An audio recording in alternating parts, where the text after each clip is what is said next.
ইসলাম বলছে লা ইউমিনু আহাদুকুম হাত্তা ইউহিব্বা লি আখিহি মা ইউহিব্বু লি নাফসিহি।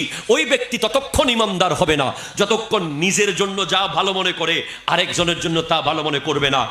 আমার নবী বলছেন উনসুর আখাকা জালিমান আও মজলুমান। নবীজি বলছেন তোমার ভাই যদি জালেম হয় অথবা মজলুম হয় তাকে তুমি সাহায্য করো। ইয়া রাসূলুল্লাহ, জালেমকে কেমনে সাহায্য করব? জালেমকে সাহায্য করবে জালেমের জুলুমের বিরুদ্ধে কথা বলে। জালেমের জুলুমের বিরুদ্ধে যদি কথা বলো, তুমি জালেমকে ক্ষতি করো নাই, বরং তাকে সাহায্য করেছো, তাকে জুলুম করা থেকে বাঁচাইছো, ঠিক কিনা বলেন? আর মজলুমের পক্ষে কেমনে কথা বলবো? মজলুমকে সাহায্য করবে, মজলুমের পাশে দাঁড়িয়ে যাবে। এই ধরনের সংবাদ যদি পান, আপনারা আল্লাহ এবং রসুলকে সাক্ষী করে বলেন তার বিরুদ্ধে কথা বলবেন কিনা? হাত তুলে বলেন, করেন সবাই হাত তুলেন, ইনশাআল্লাহ বলেন। আর ইনশাআল্লাহ।